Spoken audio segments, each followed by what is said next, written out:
ಕುರಿತು ಚಿಂತನೆ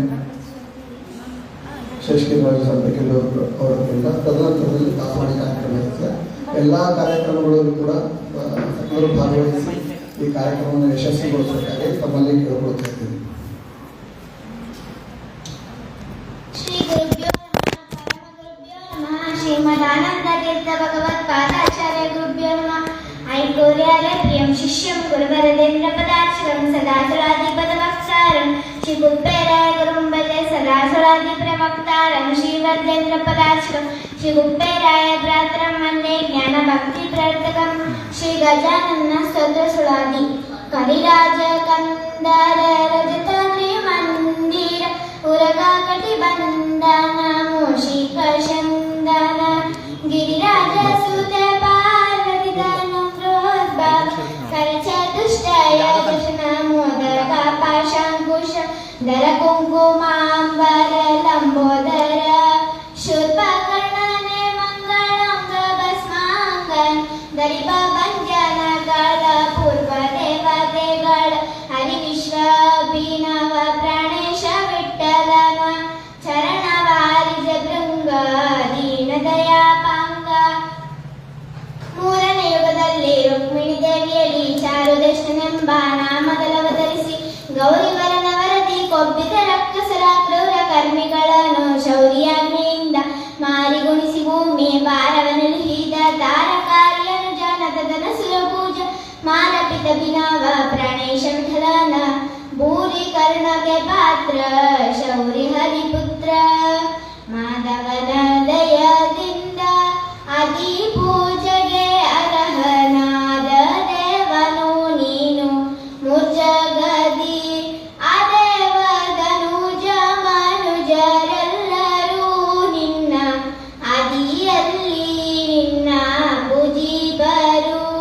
ಬಾದರಾಯಣ ಪೆದ ಪುರಾಣಗಳ ಬರೆದು ಸಾಧು ಸಜ್ಜನರಿಗೆ ಮೋದವಿತ್ತೆ ಶ್ರೀಧವ ಅಭಿನವ ಪ್ರಾಣೇಶ ವಿಠಲನ ಪಾದ ಭಜನೆ ಇತ್ತು ಮೋದ ಕೊಡು ನಿತ್ಯ. ಶ್ರೀರಾಮಚಂದ್ರನು ಸೇದು ಮೂಕದಿ ನಿನ್ನ ಆರಾಧಿಸಿದನು ಸ್ಥಾಪಿಸಿ ಪೂಜಿಸಿ ಆ ರಾವಣನು ವಿಭೀಷಣರ್ಚಿಸಿ ಭೂರಿ ಲಂಕಾಪುರ ರಾಜ್ಯವ ಪಡೆದನು ಶೌರ್ಯ ಮೇಲಿಂದ ನಿನ್ನ ಪೂಜಿಸಿ ಧರ್ಮಜ ಭಾರತ ಯುದ್ಧದಿ ಜಯಶೀಲನಾದನು. ಕೌರವೇಂದ್ರನು ನಿನ್ನ ಭರಿಸದ ಕಾರಣ ಪಾರ ಬಂಧುಗಳೊಡನೆ ವಿಯವ ಪೊಂದಿದ ವಾರಿದಿ ಸೊದೆ ನಿನ್ನ ಅಪಹಾಸ್ಯ ಮಾಡಿದ ಕಾರಣ ಲೋಕದಿ ಕಲಹೀನನಾದನು. 6ನೇ ಮಾಸದಿ ತೃತೀಯ ದಿನ ಹೇರೆಂಬಾನೆ ನಿನ್ನ ವರ್ಧಂತಿ ಉತ್ಸವ 3 ಲೋಕದಿ ಜನ ಪಾದ ಹರುಷದಿಂದ ಆರಾಧಿಸಿ ನಿನ್ನ ಸೇವಿಸಿ ನಲಿವಾರು ಮಾರಮ್ಮನಂದಯವೆಂತುಂಟು ನಿನ್ನಲ್ಲಿ ಪಾರುಗಾಣನು ನಿನ್ನ ಮಹಿಮೆಗೆ ನಮೋ ಬಾರಿ ಜೋತರ ತಾಳೆ ಲರ್ವೇಶರಡುಗೂಡಿ ಸರ್ವ ಜೀವರೊಳಿದ್ದು ಕಾರ್ಯ ಮಾಡ್ಬೇನೆಂಬ ಚಾರು ಸುಜ್ಞಾನವ ಕರುಣಿಸು ಪಾಲಿಸು ಬೇರೊಂದು ಬಯಸೇನು ಕಿಜ್ಜೋದರ ನಿನ್ನ ವಾರಿ ಜಕ್ಷಭಿನವ ಪ್ರಾಣೇಶ ವಿಠಲನ ಚಾರು ಚರಣಗಳಲ್ಲಿ ಮನವ ನಿಲ್ಲಿಸದೀಯ. ಸಿದ್ಧಿ ವಿನಾಯಕ ವಿದ್ಯ ಪ್ರದಾಯಕ ಸದ್ಯೋಜಾತನ್ ಮುದ್ದು ಮೋಹದ ಸುತ ಬದ್ಧ ವಿಷಯದಿಹ ಬುದ್ಧಿ ಮನಗಳ ತಿದ್ದಿ ಜ್ಞಾನ ಭಕುತಿಗಳಿಂದ ಹರಿಪದ ಪದ್ಮಯುಗದಿ ಸದ ಮಗ್ನವಾಗಿರಿಸಯ ಬದ್ಧಾಂಜಲಿಯಾಗಿ ಪ್ರಾರ್ಥಿಪೆ ಗಗನಿಷ ಮಧ್ವಾಂತರ್ಗತ ಹರಿಗುಣ ಗಾಯನ ಪದ್ಯ ಸುಳಾದಿಗಳಿಂದ ಮಡಿಪಾಡು ಮಧ್ವಪನೊಲಿಸಿದ ದದಿಶಿಲ ನಿಲಯನ ಮಧ್ವಪತಿ ಅಭಿನವ ಪ್ರಾಣೇಶ ವಿಠಲನ ಪದ ಪದ್ಮಗಳಲ್ಲಿ ದೃಢ ಭಕುತಿ ನೀಡು. ನಿನಾಂಕ ಜಿತನೆ ಸುಜ್ಞಾನ ಪಾಲಿಸು ಜಿಯ ಮನದ ಬೀನವ ಪ್ರಾಣೇಶ ವಿಠಲನ ಪ್ರಿಯ ಗುರುವಂತಗತ ಮಧ್ವೇಶ ಶ್ರೀಕೃಷ್ಣ ಅರ್ಪಣ.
ಶ್ರೀ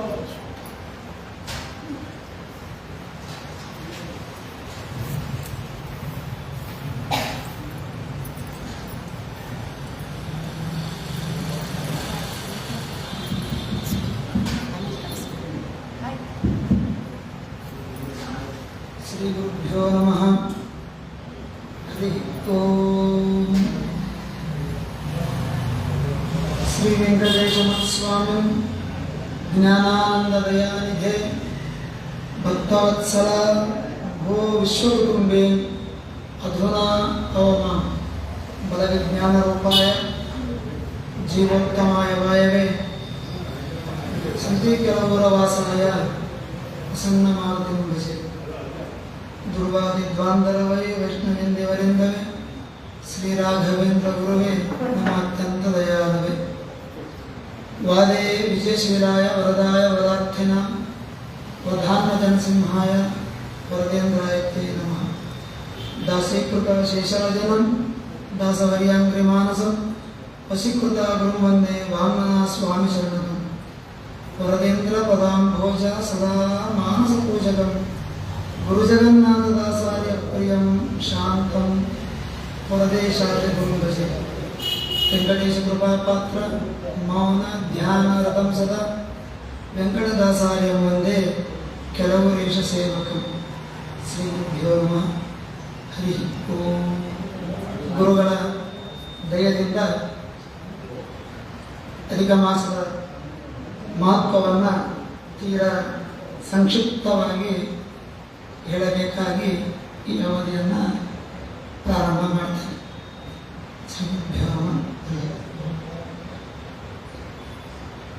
ಯಾವತ್ತೂ ಭಗವಂತ ಈ ಜಗತ್ತನ್ನು ಸೃಷ್ಟಿ ಮಾಡಿದ ಆವತ್ತಿನಿಂದಲೇ ಭಗವಂತನ ಭಕ್ತರು ಭಗವಂತನಲ್ಲಿ ಪ್ರಾರ್ಥನೆ ಮಾಡ್ತಾ ಯಾವ್ಯಾವ ಕಾಲದಲ್ಲಿ ಯಾವ್ಯಾವ ಕರ್ಮವನ್ನು ಮಾಡ್ತಾ ಸಾಧನೆಯನ್ನು ಮಾಡಬೇಕು ಅಂತ ಕೇಳಲಿಕ್ಕೆ ಸ್ವತಃ ಭಗವಂತನೇ ಮೊದಲು ವೇದಗಳಲ್ಲಿ, ನಂತರ ಉಪನಿಷತ್ತುಗಳಲ್ಲಿ, ಆನಂತರ ಪುರಾಣಗಳಲ್ಲಿ ತಿಳಿಸ್ತಾ ಬಂದ. ಇಡೀ ಪ್ರಪಂಚದಲ್ಲಿ ಕಂಡ ಮೊದಲ ಶಬ್ದ ಓಂ ಅಂತ. ಓಂನಲ್ಲಿ ಇಡೀ ಜಗತ್ತು ಅಡಗಿತ್ತು, ಇಡೀ ಶಾಸ್ತ್ರ ಅಡಗಿತ್ತು. ಬ್ರಹ್ಮದೇವರಿಗೆ ಓಂ ಅಂದ್ರೆ ಏನು ಅಂತ ಅರ್ಥ ಆಯಿತು, ಆನಂತರದವರಿಗೆ ಅದು ಅರ್ಥ ಆಗಲಿಲ್ಲ. ಅವರೆಲ್ಲ ಪ್ರಾರ್ಥನೆ ಮಾಡಿದರು, ಸ್ವಾಮಿ ಓಂ ಅಂದರೆ ಅರ್ಥ ಆಗ್ತಾ ಇಲ್ಲ ಏನು ಅಂತ. ಮತ್ತೆ ಭಗವಂತ ಒಂದು ಗಾಯತ್ರಿಯನ್ನ, ಪುರುಷೋತ್ತಮನ್ನ, ವೇದಗಳನ್ನು ಕೊಟ್ಟ. ಓಂಕಾರ ಅರ್ಥ ಇದು ಅಂತ ಆ ಮಟ್ಟದ ಜ್ಞಾನಿಗಳಿಗೆ ಅದು ಅರ್ಥ ಆಯಿತು. ಆನಂತರ ಬಂದಿರ್ತಕ್ಕಂಥವ್ರಿಗೆ ವೇದ ಅರ್ಥ ಆಗಲಿಲ್ಲ. ಹೇಗೆ ಮಾಡ್ಬೇಕು ಸ್ವಾಮಿ? ಮತ್ತೆ ವೇದಾಂತ ನಿರ್ಣಾಯಕವಾಗಿ ಬ್ರಹ್ಮಸೂತ್ರಗಳನ್ನು ರಚಿಸಿಕೊಟ್ಟರು, ಆಗ ಅರ್ಥ ಆಗಲಿಲ್ಲ ಮುಂದಿನ ಜನಾಂಗಕ್ಕೆ. ಆಗ ಸಜ್ಜನರ ಮೇಲೆ ಕರುಣೆಯಿಂದ ಭಗವಂತ ವೇದವ್ಯಾಸರಾಗಿ ಬಂದು 18 ಪುರಾಣವನ್ನು ರಚಿಸಿಕೊಟ್ಟ. ಹಾಗಾಗಿ 18 ಪುರಾಣಗಳು ಕೂಡ ವೇದವ್ಯಾಸ ದೇವರ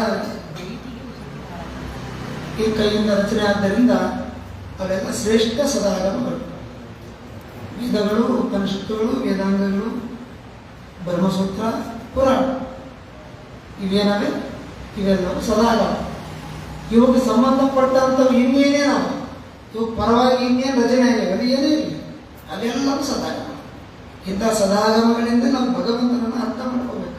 ಅದಕ್ಕೆ ವಿಷ್ಣು ತತ್ವ ನಿರ್ಣಯದಲ್ಲಿ ಮಧ್ವಾಚಾರ್ಯರು ಸದಾಗಮೈಕ ವಿಜ್ಞೇಯಂ ಅಂತ ಹೇಳಿದರು. ಸದಾಗಮಗಳಿಂದಲೇ ದೇವರನ್ನ ನಿರಂತರಮ ಮಾಡಬೇಕು. ಆ ನಿಟ್ಟಿನಲ್ಲಿ ಈಗ ಬಂದಿರೋದು ಅಧಿಕ ಮಾಸ. ಅಧಿಕ ಮಾಸ ಕೇವಲ ಒಂದೇ ಪುರಾಣದಲ್ಲಿ ಉಲ್ಲೇಖವಾಗಿರ್ತಕ್ಕಂಥ ವಿಷಯಗಳು. ಧರ್ಮಪುರಾಣ, ಬ್ರಹ್ಮವತ್ ಪುರಾಣ, ಬೃಹನ್ ನಾರದೀಯ ಪುರಾಣ, ಹೀಗೆ ಒಟ್ಟು 4-5 ಪುರಾಣಗಳಲ್ಲಿ ಅಲ್ಲೆಲ್ಲೆಲ್ಲಿ ಭಗವಂತ ಹೇಳಿರ್ತಕ್ಕಂಥ ಮಾಸ. ವಿಶೇಷವಾಗಿ ಭೋಜ ಪುರಾಣ. ಪ್ರತಿಯೊಂದು ಮಾಸ ಮಹಾತ್ಮೆ ತೆಗೆದುಕೊಳ್ಬೇಕಾದ್ರೆ ಸತ್ಕರ್ಮಾಚರಣೆಗಳು ಎಲ್ಲ ಕಾಲಕ್ಕೂ ಕಾಮನ್ ಆಗಿರ್ತವೆ. ಬೆಳಿಗ್ಗೆ ಏಳಬೇಕು, ಮಲಮೂತ್ರ ವಿಸರ್ಜನಾದಿಗಳು ಮಾಡಬೇಕು, ಅವು ಹೇಗೆ ಮಾಡಬೇಕು, ನಂತರ ಸ್ನಾನ ಮಾಡಬೇಕು, ಅದು ಹೇಗೆ ಮಾಡಬೇಕು, ಪೂಜೆ ಮಾಡಬೇಕು, ಸಂಧ್ಯಾವಂದನ ಮಾಡಬೇಕು. ಹೀಗೆ ನಾವು ಪ್ರತಿನಿತ್ಯ ಮಾಡೋಕ್ಕಾಗ ಏನು ಕರ್ಮಗಳವೆ ಅವು ಎಲ್ಲ ಕರ್ಮಗಳು ಎಲ್ಲ ಮಾಸ ಮಹಾತ್ಮೆಯನ್ನು ತಿಳಿಸ್ಕೊಡ್ತಾರೆ. ಪ್ರತಿಯೊಂದು ಒಂದಕ್ಕಿಂತ ವಿಶೇಷವಾಗಿ ವಿಶೇಷ ಚಾತುರ್ಮಾಸದಲ್ಲಿ ವಿಶೇಷವಾಗಿ ತಿಳಿಸ್ಕೊಡ್ತಾರೆ. ಸೊ ಎಲ್ಲ ಸತ್ಕರ್ಮಗಳ ಉದ್ದೇಶ ಏನು ಅಂತಂದ್ರೆ ದುಷ್ಕರ್ಮಗಳ ಅಂದ್ರೆ ಅನಿಷ್ಟ ಹೋಗೋದು, ಇಷ್ಟ ಪ್ರಾಪ್ತಿಯಾಗಬೇಕು ಎಂಬ ಸಾಧನಕ್ಕಾಗಿ ತಿಳಿಸ್ಕೊಡ್ತಾರೆ. ಅಧಿಕ ಮಾಸದಲ್ಲಿ ಕೂಡ ಅದನ್ನು ತಿಳಿಸ್ಕೊಡ್ತಾರೆ. ಅದೇ ಅಧಿಕ ಮಾಸದಲ್ಲಿ ವಿಶೇಷ ಏನು ತಿಳಿಸ್ಕೊಡ್ತಾರೆ ಅಂತಂದ್ರೆ ಏನೇ ಮಾಡಿದ್ರು ಅಧಿಕವಾಗಿರುತ್ತದೆ ಅಂತ ತಿಳಿಸ್ಕೊಡ್ತಾರೆ. ಹಿಂದಿನ ಎಲ್ಲ ಮಾಸಗಳಲ್ಲಿ ಏನು ಮಾಡ್ತೀವಿ ಅವೆಲ್ಲವೂ ಇಲ್ಲಿ ಸ್ವಲ್ಪ ಜಾಸ್ತಿ ಮಾಡಿ, ನೀವು ಸ್ವಲ್ಪ ಮಾಡೋದು ಜಾಸ್ತಿ ತಾನೇ ಆಗ್ತದೆ. ಇನ್ನು ಆಮೇಲೆ ಗಣಿತದಲ್ಲಿ ಪ್ಲಸ್ ಅಂದರೆ ಕೂಡಿಸು ಮತ್ತು ಗುಣಿಸು ಅಂತ ಬರ್ತದೆ. ಎಲ್ಲ ಮಾಸಗಳು ಕೇವಲ ಪ್ಲಸ್ ಆದರೆ ಅಧಿಕ ಮಾಸದಲ್ಲಿ ಗುಣಿಸು ಬರ್ತದೆ. 3 + 3 6 ಅಷ್ಟು ಪುಣ್ಯ. ಆದರೆ ಈ ಮಾಸದಲ್ಲಿ ಹಾಗಲ್ಲ, 3 × 3 9 ಆಗ್ತದೆ. ಇದು ಅಧಿಕ ಆಗ್ತದೆ. ಹೇಳ್ತಾರೆ ದಾಸರು ಅನಂತದಿಂದ ಗುಣಿಸಿಕೋ ಅಂತ ಹೇಳ್ತಾರೆ. ಈಗ ನಿರ್ಣಯ ಕೊಡಬೇಕಾದ್ರೆ ದಾಸರು ಅನಂತದಿಂದ ಗುಣಿಸ್ಕೋಬೇಕಂತ ನಮಗೂ ಆಗ್ತೀವಿ. ಆ ನಿಟ್ಟಿನಾಗ ನಾವು ಈ ಮಾಸದ ಆಚರಣೆಗಳನ್ನು ಮಾಡ್ತಾ ಹೋಗ್ಬೇಕು. ಅಧಿಕ ಎಲ್ಲ ಪುರಾಣಗಳು ಹೇಳ್ತಾರೆ ಮಲಮಾಸ, ಇಲ್ಲಿ ಸಂಕ್ರಮಣ ಬರೋದಿಲ್ಲ, ಅದಕ್ಕೆ ಮಲಮಾಸ. ಇಲ್ಲಿ ಯಾವುದೇ ಸತ್ಕರ್ಮ ಮದುವೆ, ಮುಂಜಿವಿ, ಮನೆ, ಗೃಹ ಪ್ರವೇಶ ಇತ್ಯಾದಿ ಯಾವ ಬರೋದಿಲ್ಲ. ಯಾಕಂದ್ರೆ ಇದು ಮಲಮಾಸ, ಸಂಕ್ರಮಣ ಇಲ್ಲದೆ ಇರ್ತಕ್ಕಂಥ ಮಾಸ. ಹಾಗಾದ ನಾವು ಯಾವಾಗಲೂ ನಕಾರಾತ್ಮಕವಾಗಿ ವಿಚಾರ ಮಾಡಬಾರ್ದು, ಸಕಾರಾತ್ಮಕವಾಗಿ ವಿಚಾರ ಮಾಡಬಹುದು. ಏನಂತಂದ್ರೆ ಎಲ್ಲವನ್ನೂ ಎಲ್ಲ ಕಾಲದಲ್ಲಿ ಮಾಡ್ತಾ ಇರ್ತೀಯಪ್ಪ, ಈ ಕಾಲದಲ್ಲಿ ಕೇವಲ ಅಧಿಕ ನನ್ನ ಭಜಿಸುವಂತ. ಅಧಿಕ ಅಂದ್ರೇನು? ಭಗವದ್ಗೀತೆಯಲ್ಲಿ ಹೇಳ್ತಾರೆ ಅಧಿಕ ಅಂದ್ರೆ ಏನು ಅಂತಂದ್ರೆ ಕ್ಷರ ಮತ್ತು ಅಕ್ಷರ ಇವೆರಡರಿಂದ ಮಿಗಿಲಾದವ ಅಧಿಕ. ಕ್ಷರ ಅಂದ್ರೆ ಜೀವಿ ಪ್ರಪಂಚದಲ್ಲಿ 2 ಪ್ರಪಂಚ ಇರೋದು. ಇಡೀ ಜೀವಿಗಳಲ್ಲಿ 2 ಪ್ರಪಂಚ, ಒಂದು ಸಾವಿರುವ ಜೀವಿ, ಇನ್ನೊಂದು ಸಾವೇ ಇಲ್ಲದ ಜೀವಿ. ಸಾವಿರುವ ಜೀವಿಗೆ ಕ್ಷರ ಅಂತ ಕರೀತೀವಿ, ಸಾವೇ ಇಲ್ಲದ ಜೀವಿಗೆ ಅಕ್ಷರ ಅಂತ ಕರೀತೀವಿ. ಅದು ಜೀವಿ. ಈ ಕ್ಷರ ಮತ್ತು ಅಕ್ಷರ, ಸಾವಿರುವ ಜೀವಿ, ಸಾವಿಲ್ಲದ ಜೀವಿ, ಇವರಿಬ್ಬರಿಗಿಂತ ಅಧಿಕನಾದವನು ಯಾರು? ಅವನು ಅಧಿಕ. ಅವರಿಬ್ಬರಿಗೂ ಉತ್ತಮನಾಗಿರ್ತಕ್ಕಂಥ ಆಚಾರ್ಯರು ನಖಸ್ತುತಿ ಹೇಳ್ತಾರೆ, ವಾಸ್ತವ ರಸಯೋಷ್ಟಮಃ ಅಂತ ಹೇಳ್ತಾರೆ. ರಸ ಹೇಳಿದರೆ 6, 7 ಹುಡುಗಕ್ಕೆ ಸಿಗೋದೇ ಇಲ್ಲ, ಇನ್ನು 8 ಎಲ್ಲಿಂದ ಬಂದಿತ್ತು ಅಂತ. ಹಾಗೆ ಇದು ಅಧಿಕ ಶಬ್ದ ನಿರ್ವಚನವನ್ನು ಸರಿಯಾಗಿ ಮಾಡಬೇಕು. ಅಧಿಕವಾದ ಮಾಸ ಅಂತ ಕೇವಲ ಸಮಾಜ ಭಾಷೆಯಲ್ಲಿ ವಿಚಾರ ಮಾಡಬೇಕು. ಹೊಸ ದೊಡ್ಡ ಮಾಸ, ಹೊಸದು, ನೂತನ, ವಿಶೇಷ ಯಾವುದಲ್ಲ. ಅಧಿಕ ಅಂದ್ರೆ ಭಗವಂತನಿಗೆ ಇರತಕ್ಕಂಥ ಮಾಸ.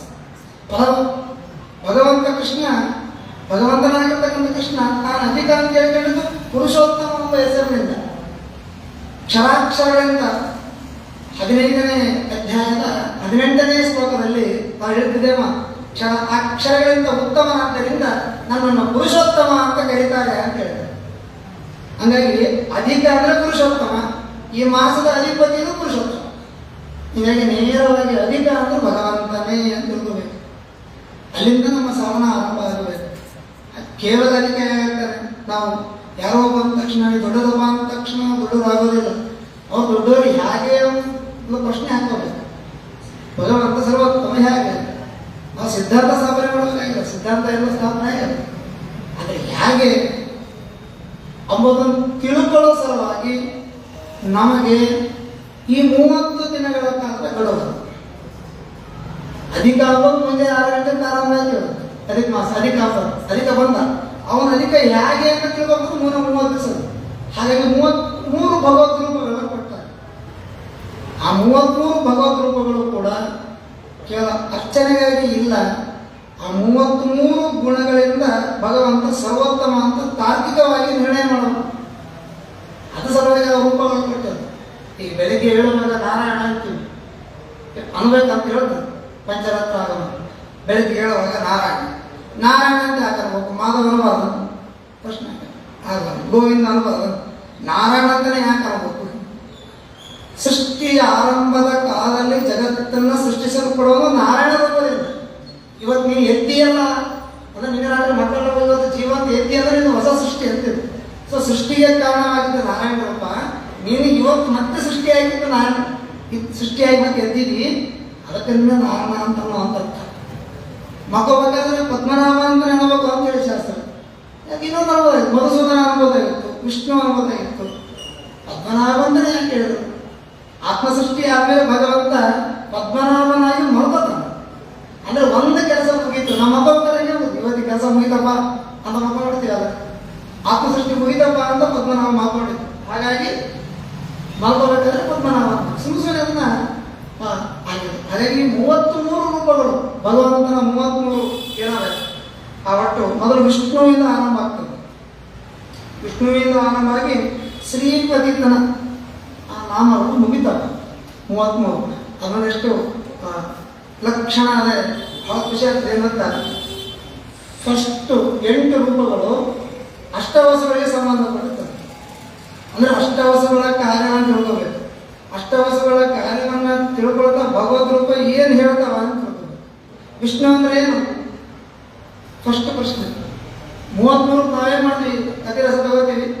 ಒಂದು ಖುಷಿ ಸುದ್ದಿ ಅಂದ್ರೆ ಕಳೆದ 15 ವರ್ಷಗಳಿಂದ ಆಪದಾನವನ್ನು ಕೊಡುತ್ತಿದ್ದೀವಿ ಅಷ್ಟೇ. ಈ ಒಂದು 5 ವರ್ಷ ಆಯ್ತು ಭಗವಂತನ ಹೆಸರು ಹೇಳಿ ಕೊಡ್ತಾ ಇದ್ದೀವಿ. ಓಂ ವಿಷ್ಣುವೇ ನಮಃ ಹಿಂಗೆ, ಓಂ ಜಿಷ್ಣುವೇ ನಮಃ, ಹರಿಯೇ ನಮಃ ಹಿಂಗೆ 33 ಹೆಸರು ಹೇಳಿ ಕೊಡ್ತಾ ಇದ್ದೀವಿ. ಸಾಕು, ಭಗವಂತ ಇಷ್ಟು ಜ್ಞಾನ ಕೊಟ್ಟಾನೆ. ಈ ಸತ್ಯ ಅದು ಇಷ್ಟಕ್ಕೆ ನಿಲ್ಲೋಲ್ಲ, ಇದು ಮುಂದುವರಿಬೇಕು. ಏನು ಅವನು ಪುರುಷೋತ್ತಮ, ಅವನು ಅಧಿಕ ಹೇಗೆ ಅಂತ ತಿಳಿಸಿಕೊಡೋದಕ್ಕೆ 33 ಹೆಸರು ಬಂದವ ಅಂತ ಹೇಳಿದೆ. ಅದರಲ್ಲಿ ಮೊದಲನೇದು ವಿಷ್ಣು. ವಿಷ್ಣು ಶರತ್, ವಿಷ್ಣು ಶರತ್. ಏನು ವಿಷ್ಣು? ಭಗವಂತನ ತಿಳ್ಕೊಬೇಕಾದ್ರೆ ನಿರ್ಣಯ ಬೇಕಾದ್ರೆ ಒಂದು ಲೆಕ್ಕವನ್ನು ಬಿಡಿಸ್ಬೇಕಾದ್ರೆ ನಾವು ಸೂತ್ರವನ್ನು ಹಿಡಿತೀವಿ. ಹಾಗೆ ಭಗವಂತನ ಕುರಿತಾದ ಅಗಾಧ ರಾಶಿ ವೇದ. ಆ ವೇದವನ್ನ, ಆ ಸದಾಗಮವನ್ನ ನಾವು ಯಾವ ಸೂತ್ರ ಹಿಡ್ಕೋಬೇಕು?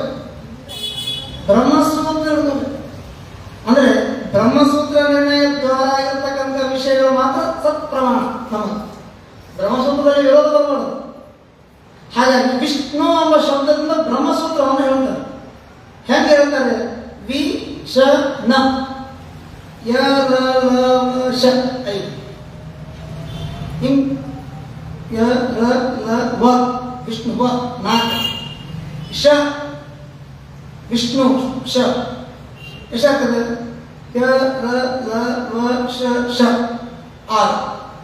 ಆಮೇಲೆ ನ ಬರ್ತದೆ ಅಂದ್ರೆ ಟ ಟ ಡ ಡ ನ 5 ವಾಮಾಂತ ಗತಿ ಅಂತ ಹೇಳ್ತಾರೆ. 5 6 ನ ಅಂದ್ರೆ 564. ಬ್ರಹ್ಮಸೂತ್ರಗಳು 564. ಮೊದಲು ನಿರ್ಣಯ ಆಗಬೇಕಾಗಿರೋದು ಬ್ರಹ್ಮಸೂತ್ರ. ನೀವು ಬ್ರಹ್ಮಸೂತ್ರ ಪ್ರತಿಪಾದನೆ ಆಗಿರ್ತಕ್ಕಂಥ ಸಿದ್ಧಾಂತವನ್ನು ಒಪ್ಪಿದವ ಎಲ್ಲಿಂದಲೇ ಸಾಧನ ಆರಂಭ ಆಗ್ಬೇಕಂತ. ಅಂದ್ರೆ ಇಲ್ಲಿ ಹೇಳ್ಕೊಳ್ಬೇಕು. ನಿಮಗೆ ಶ್ರೀಪತಿ ಲಾಸ್ಟ್ ಅಂತ ಹೇಳ್ತೀನಿ, ಅಷ್ಟು ಇರೋ ಟೈಮ್ ಇದೆ. ಲಾಸ್ಟ್ ಅಂತ ಶ್ರೀಪತಿ. ಶ್ರೀಪತಿ ಅಂದ್ರೆ ಲಕ್ಷ್ಮಿ ಗಂಡ. ಹಾಗ ಸಲಾರ್ಥ ಮಾಡಬೇಕು. ಸಲಾರ್ಥ ಪ್ರಾರಂಭದಷ್ಟೇ. ಶ್ರೀಪತಿ ಶ್ರೀ ಭಾಗ ಮಹಾಪ್ರಳಯ ಕಾಲಕ್ಕೆ ದುರ್ಗಾ ಭಾಗ ಕತ್ತಲಾಗಿಬಿಡುತ್ತದೆ, ಭೂಭಾಗ ಒಟ್ಟದೆಲೆಯಾಗಿರ್ತದೆ, ಒಂದು ರೂಪ ಕೂತಿರ್ತದೆ ಅಂತ ಅನ್ಕೊಳ್ಳ. ಅದನ್ನು ಮರೆಯಾಗಿ ನೀರಿನ ರೂಪದಾಗಿರ್ತದೆ. ಇನ್ನೊಂದು ಮುಕ್ತ ಚೇತನರನ್ನ ತಲೆಗಿಂಬು ಮಾಡ್ಕೊಂಡು ಕೆಳಗಿರ್ತದೆ. ಅಂದ್ರೆ ಬ್ರಹ್ಮಸೂತ್ರ ಆರಂಭ ಜ್ಞಾನ ದ್ವಾರ ಮೋಕ್ಷದ ಪರ್ಯಂತ ಭಗವಂತನ ಎಲ್ಲ ಕ್ರಿಯೆಗಳನ್ನ ತಿಳಿಸಿಕೊಡ್ತಾ ಅವನು ಹೆಂಗ ಸರ್ವೋತ್ತಮ ಅಂತ ತಿಳಿಸಿಕೊಡೋದಕ್ಕೆ 33 ನಾಮಗಳು ಇರೋದು. ಇಲ್ಲಿವರೆಗೂ ನಾವು ಗಾಢವಾಗಿ ಅವನ ಚಿಂತನೆಯನ್ನ ಮಾಡಬೇಕು. ಇದು 33 ಅಂತ. ಇನ್ನು 3 ಹಿಡಿಸಿ ಮೇಲೆ 3 2 ನಿಜ ಹೇಳಿದ್ರೆ 3 ಮೊದಲು 33 3 ಅಧಿಕ 3 6 ಕಾಮ ಕ್ರೋಧ ಲೋಭ ಮೋಹ ಮದ ಮತ್ಸರಗಳನ್ನು ತರ. ಅದನ್ನು ಬಾದರಾಯಣದಾಸರು 6 ಮಂದಿ ವೈರಿಗಳ ಸೇರಿ ಕೆಟ್ಟಿನೆಲ್ಲಡಿದವ ಅಂತ ಹೇಳಿದ್ರು. ಅದು ಬಿಡಿಸ್ಬೇಕು, ಓಡಿಸ್ಬೇಕು, ಓಡಿಸಿ 3 ಹಿಡಿಸ್ಬೇಕು. 3 ಗುಣಿಸು 3 6 3 ಗುಣಿಸು 9 ನವವಿಧ ಭಕ್ತಿ. ಅಂದ್ರೆ ಅರಿಷಡ್ ವೈರಿಗಳನ್ನು ನಾಶ ಮಾಡಿ ನವವಿಧ ಭಕ್ತಿಯನ್ನು ತಂದು ಕೊಡ್ತಕ್ಕಂತಹ ಸುಲಭ ಮಾರ್ಗ ನಮ್ಮ ಶಾಸ್ತ್ರ. ಆ ಶಾಸ್ತ್ರ ದ್ವಾರನೇ ಹೇಳಿದ ಆ 33 ರೂಪಗಳು ಅವರನ್ನ ನಿತ್ಯ ಚಿಂತನೆ ಮಾಡ್ತಾ ಸರ್ವೋತ್ತಮತ್ವ ಜ್ಞಾನವನ್ನು ನಾವು ಪಡ್ಕೊಳ್ಳೋದಕ್ಕೆ ಇದು ಒಂದು ಒಳ್ಳೆಯ ಸಮಯಾವಕಾಶ ಅಂತ. ಸ್ವಲ್ಪ ಮಾಡಿದ್ರು ಭಗವಂತ ಜಾಸ್ತಿ ಕೊಡ್ತಾನೆ, ಎಲ್ಲ ಕಾಲಕ್ಕೂ ಕೊಡ್ತಾನೆ. ಇದನ್ನು ಸರಿಯಾಗಿ ತಿಳಿದು ಕೇವಲ ಅಧಿಕ ಮಾಸದಲ್ಲಿ ಕೊಡ್ತಾನೆ ಅಂತ ತಿಳ್ಕೋಬಾರದು. ಎಲ್ಲ ಕಾಲದಲ್ಲೂ ಭಗವಂತ ಕೊಡ್ತಾನೆ, ಆದರೆ ಸಮಯ ಮಾಡಿಕೊಂಡು ಕೂಡೋದಕ್ಕೆ ಸಮಯ ಅವಕಾಶ. ಚಾತುರ್ಮಾಸ ಅಂತ 4 ತಿಂಗಳು ಕೊಟ್ಟ ಭಗವಂತ ಸಾಧನೆ ಮಾಡ್ಕೊಂಡ್ರೆ ಅಂತ ಮುಂದೆ ಬಂದಂಥವು ಎಷ್ಟೋ ಆಗಲಿಲ್ಲ. ಅಜ್ಞಾನ, ಕಾಲಬಲ, ದೇಶಬಲ, ಯೋಗ್ಯತಾ ಬಲ ಆಗಲಿಲ್ಲ. ಅವರಿಗೆ ಸ್ವಾಮಿ ಎಷ್ಟು ಕರುಣೆಗಳನ್ನು ಅಂದರೆ ಅಧಿಕ ಮಾಸ ಅಂತಲೂ ಮಾಡಿರ್ತಾನೆ. ದೇವರಿಂದ ಆಗಲ್ಲಪ್ಪ 4 ತಿಂಗಳು ಎಲ್ಲ ಬಿಟ್ಟು ಕೂಡ ಕಾಯದಿಂದ ನನಗೆ 1 ತಿಂಗಳಾದರೂ ನಾನು ಕುರಿ ಚಿಂತನೆ ಮಾಡು ಅಂತ ತಿಳಿಸ್ಕೊಡ್ತ. ಇಂಥ ಅಧಿಕ ಮಾಸದಲ್ಲಿ ಅಪೋಪಕಾರಗಳಿಂದ ಹಿಡ್ಕೊಂಡು ವಿಶೇಷವಾಗಿ ಒಂದು ಪುಸ್ತಕ ದಾನ, ಇನ್ನೊಂದು ಭಾಗವತ ಶ್ರವಣ. ಶ್ರೇಷ್ಠ ಸಂಗೀತ ಶ್ರವಣ ಮಾಡಿಸಿದ್ದಾರೆ. ಭಾಗವತ ಶ್ರವಣ ಅಂತ ಹೇಳ್ಬಿಟ್ಟಲ್ಲ, ಇವ್ರು ನೋಡೋ ಸಂಗೀತ ಶ್ರವಣಿಸ್ಬಿಟ್ಟಲ್ಲ. ಭಾಗವತ ಶ್ರವಣ ಬೇರೆ ಅಲ್ಲ, ಸಂಗೀತ ಶ್ರವಣ ಬೇರೆ ಅಲ್ಲ. ಯಾಕಂದ್ರೆ ಭಾಗವತರನ್ನು ಕೊಂಡ್ಕೊಳ್ಬೇಕು, ಭಾಗವತರನ್ನು ಕೊಂಡಿರೋದು ಭಗವಂತನ ಕೊಂಡಿರೋದು. ಈ ಭಾಗವತ ಎಂಬುದಕ್ಕೆ ಎರಡು ಅರ್ಥ ಅದ. ಒಂದು ಭಗವಂತನ ಕತೆ, ಇನ್ನೂ ಒಂದು ಭಾಗವತನ ಕತೆ. ಭಾಗವತ ಕಥೆಯಲ್ಲಿ ಭಗವಂತ ಬರ್ತಾನೆ, ಭಗವಂತನ ಕಥೆ ಹೇಳಿದ್ರೆ ಭಾಗವತನ ಇರ್ತಾನೆ.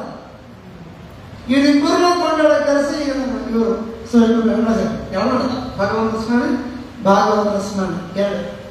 ಈ ಭೋಜನ ಸಂಧಿಯಲ್ಲಿ ಫಲಿತಾಂಶದಲ್ಲಿ ಭೋಜನ ಸಂಧಿ ಮೊದಲಿಟ್ಟು ನೈವೇದ್ಯ ಸಂಧಿ ಆಮೇಲೆ ಇಟ್ಟು.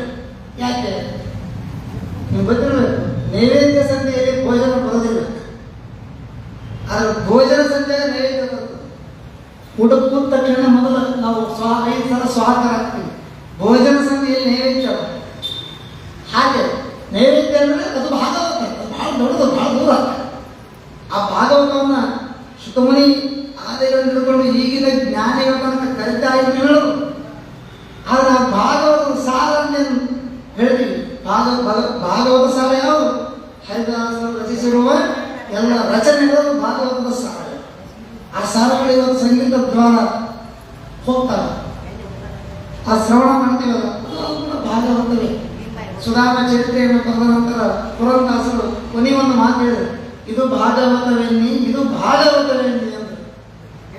ಅದನ್ನು ವಿಜಯದಾಸರು ಪುರಂದಾಸರ ವಾಕ್ಯಕ್ಕೆ ಗೌರವಕ್ಕಿಂತ ವಾಸ್ತವ ಸ್ಥಿತಿ ಹೇಳಬೇಕಾದ ಮಾತು ಹೇಳ್ತಾರೆ. ಇವರಿಂದ ನುಡಿಗಳೆಲ್ಲ ವೇದಾರ್ಥ ಆಗಿ ಅವನಿಗಳು ತುಂಬಿಯವು ಅಂತ. ಅಂದ್ರೆ ಪುರಂದಾಸರು ಹೇಳಿದ ಒಂದೊಂದು ಶಬ್ದಗಳು ವೇದಕ್ಕೆ ಸಮಾನಾಗಿರ್ತಕ್ಕಂಥ ಅರ್ಥವನ್ನು ಹೊಂದವು. ವೇದಕ್ಕೆ ಸಮಾನವಾಗಿರ್ತಕ್ಕಂಥ ಅರ್ಥವನ್ನು ಹೊಂದೇ ಬಂದರು ವೇದ ಪುರಾಣ ಸಮಾನ್ವಿತ ಅಂತ ವಿಷ್ಣು ಪುರಾಣದ ಹೇಳ್ತಾರೆ. ಅಂದ್ರೆ ವೇದ ಮತ್ತು ಪುರಾಣ ಎರಡೂ ಕೂಡ ದಾಸರ ಹಾಡುಗಳಲ್ಲಿ ಪ್ರತಿ ಸಾಲಾಗವ.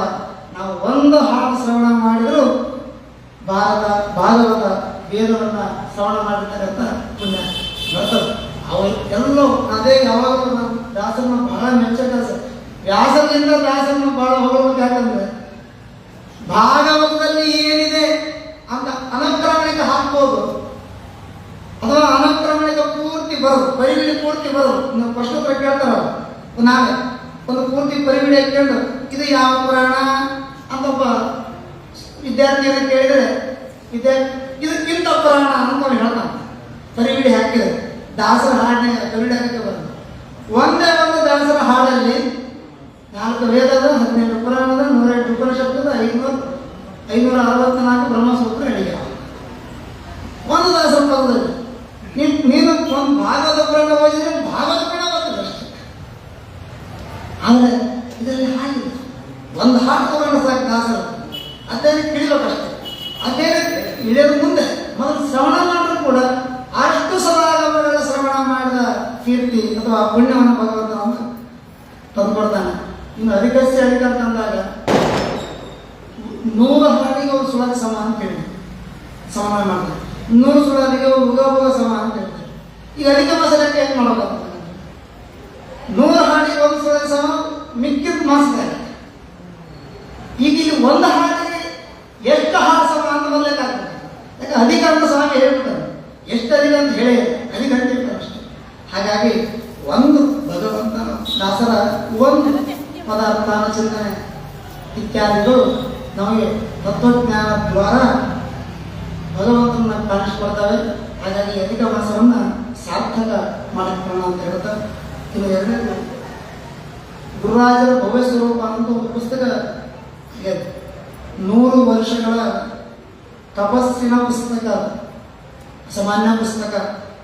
ಗುರುಜಗನ್ನಾಥ ದಾಸರು 150 ವರ್ಷಗಳ ಹಿಂದೆ ರಾಯರ ಬಗ್ಗೆ ಶೇಷಾಂಶ ಪ್ರಹ್ಲಾದ ರಾಯ ಇಡೀ ಜಗತ್ತು ರಾಯರನ್ನ ಶಂಕುಕರ್ಣ ಅಂತ ಗಂಡದೋಷವಾಗಿ ಹೇಳ್ತಾ ಇದ್ರೆ ಗುರುಜಗನ್ನಾಥ ದಾಸರು ಶೇಷದೇವರ ಅವತಾರ ಅಂತ ಹೇಳ್ತಿದ್ರು. ಮಧ್ವಾಚಾರ್ಯರಿಗೆ ಪ್ರಕ್ಷಿಪ್ತ ಅಂತ ಅನೇಕ ವಿಷಯಗಳು ಪುರಾಣಗಳಲ್ಲಿ ಸೇರ್ಕೊಂಡವೆ. ಕೆಲವೊಂದು ಇದು ಬ್ಯಾಡ ಅಂತ ತಕ್ಕೊಂಡ, ನಮ್ಮೂರು ಕ್ಷೇತ್ರ ಆಗಲಿ ಅಂತ ಕೆಲವೊಂದನ್ನು ಸೇರಿಸಿದ್ದಾರೆ. ಈ ರೀತಿ ಆಗಿದ್ದರಿಂದ ನಮಗೆ ನೇರವಾಗಿ ಬಹಳ ಕಷ್ಟ ಆಗ್ತದೆ. ಆದರೆ ನಾವು ಹಿಂದಕ್ಕೆ ಹೋದಾಗ ಗುರುಗಳಾಗಿರ್ತಕ್ಕಂಥ ಅಪರಾಚಾರ್ಯರಲ್ಲಿ ವಿನಂತಿ ಮಾಡಿದ್ದೀವಿ, ಏನು ನಿರ್ಣಯ ಮಾಡಿಕೊಂಡು ಹೋಗಬೇಕು ನಿಯಮಿತ ಕಾಲಕ್ಕೆ, ಮುಂದೆ ಆಗೋದಿಲ್ಲ ಇದನ್ನು ಅಂತಂದ್ರೆ ಹಿಂದಿನವರು ಹೇಳಿಲ್ಲ ಅಂತಿಲ್ಲ, ನಮಗೆ ಕಾಣಿಸ್ತಿಲ್ಲ. ಯಾಕೆ ನಮ್ಮ ದೃಷ್ಟಿ ಅಲ್ಲಿವರೆಗೂ ಹೋಗಲಿಲ್ಲ. ನಾವು ಹೊರಗಿನ ದೃಷ್ಟಿಯವರು, ಕಣ್ಮುಚ್ಚಿ ನೋಡೋ ದೃಷ್ಟಿ ಅಲ್ಲ ನಾವು. ಹೀಗಾಗಿ ನಮಗದು ಸಿಗಲಿಲ್ಲ, ಕಾಣಲಿಲ್ಲ. ನೇರವಾಗಿ ಹೇಳಿದ್ರು ವಿಜಯದಾಸರು ಸುಳಾದಿಯಲ್ಲಿ ವ್ಯಾಸರಾಜರನ್ನ ಶೇಷಾಂಶರು ಅಂತ ಹೇಳಿದ್ರು. ಆದರೆ ರಾಯರ ವಿಷಯಕ್ಕೆ ಬಂದ ಯಾರೋ ಅದನ್ನು ನೇರವಾಗಿ ಸಮಾಜ ಭಾಷೆಯಲ್ಲಿ ಹೇಳಿಲ್ಲ ಗುರುಜನದಾಸರಲ್ಲಿ. ಹಾಗಾಗಿ ಇದು ಹೇಗೆ ಇದು ನಿರ್ಣಯ ಆಗಬೇಕು? ಶಂಕುಕರ್ಣ ಯಾರು? ಇನ್ನು ಗುರುಜನದಾಸರಿಗೆ ವಿಶ್ವಕ್ಸೇನ ಅಂತ ಹೇಳ್ತಾರೆ, ಅವರು ಯಾರು? ನಾವೆಲ್ಲ ರಾಯರ ಸ್ತೋತ್ರ ಅಷ್ಟೋತ್ತರ ಮಾಡ್ತೀವಿ. ರಾಯರ ಸ್ತೋತ್ರದಲ್ಲಿ ಅವತಾರಗಳು ಎಲ್ಲಿ ಬರ್ತಾವ? ನಮ್ಮ ಕಣ್ಣಿಗೆ ಕಾಣಿಸ್ಲಿಲ್ಲ. ಹೀಗೆ ಎಲ್ಲವನ್ನು ಇಟ್ಕೊಂಡು ರಾಯರ ಸ್ತೋತ್ರ, ವಿಜಯದಾಸರ ಹಾಡುಗಳು, ಗೋಪಾಲದಾಸರ ಹಾಡುಗಳು ಮತ್ತು ಇವೆಲ್ಲ ಹಿಡ್ಕೊಂಡು ಇದರ ಒಳಗಡೆನೆ ಆಳವಾಗಿ ಅಧ್ಯಯನ ಮಾಡಿ ವೇದಮೂರ್ತಿ ಗುರುವಂಶ ಭೂಷಣರು ತಾತ ಅವರು ಒಂದು ಪುಸ್ತಕ ತಂದರೆ ಗುರುರಾಜರ ಭವ್ಯ ಸ್ವರೂಪ. ಯಾರ್ಯಾರು ಗುರುರಾಜರ ಅಂತರಂಗ ಭಕ್ತರಿದ್ದಾರೋ ಅವರೆಲ್ಲರೂ ಈ ಪುಸ್ತಕವನ್ನು ಇಟ್ಟುಕೊಳ್ಳೇಬೇಕು. ಇದು ಶತಮಾನ ಕಂಡ ಅತ್ಯಂತ ಅದ್ಭುತ ಸಂಶೋಧನಾ ಗ್ರಂಥ. ಸಾಮಾನ್ಯವಾದ ಗ್ರಂಥ ಅಲ್ಲ, ಅದು ರುಚಿಸೋರಿಗೆ ರುಚಿಸ್ತದೆ. ವಿಜಯ ಸಂದೇಹ ಬಲ್ಲವರೇ ಬಲ್ಲ ಬೆಲ್ಲದ ರುಚಿಯ ಅಂತ ಎಲ್ಲರಿಗೂ ರುಚಿಸಲ್ಲ. ಆದರೆ ಕಡ್ಡಾಯವಾಗಿ ಯಾವ ಗುರುರಾಜರ ಅಂತರಂಗ ಭಕ್ತರಿದ್ದೀವಿ ಅಲ್ಲ, ನಾವೆಲ್ಲ ಕಡ್ಡಾಯವಾಗಿ ಒಂದು ಸಲ ನಾವು ಒಂದೇ ದಿವಸ ನೋಡಿದ ದಿವಸ ಅಂತ ಅದ್ಭುತವಾಗಿರ್ತಕ್ಕಂಥ ಪುಸ್ತಕ. ಅದನ್ನು ಸುರೇಶ್ವರು ಕೊಡ್ತಾರೆ. ನಂತರ ಎಲ್ಲರೂ ಅದನ್ನು ತಗೊಂಡು ಅದನ್ನು ಅಧ್ಯಯನ ಮಾಡೋಣ. ಸಮಯದ ಅಭಾವ, ಸಮಯ ಬಿಟ್ಟರೆ ಬಂದವರಿಗೆ ಸಮಯಾವಕಾಶ. ಹಾಗಾಗಿ ನಮ್ಮಲ್ಲಿಗೆ ಸುಕೃತ ಹೊರಬಹುದು. ಮಧ್ವಾಂತರ ಮಧ್ವೇಶ ಶ್ರೀ ಕೃಷ್ಣಾರ್ಪಣಮಸ್ತು. ಹರಿ ಓಂ.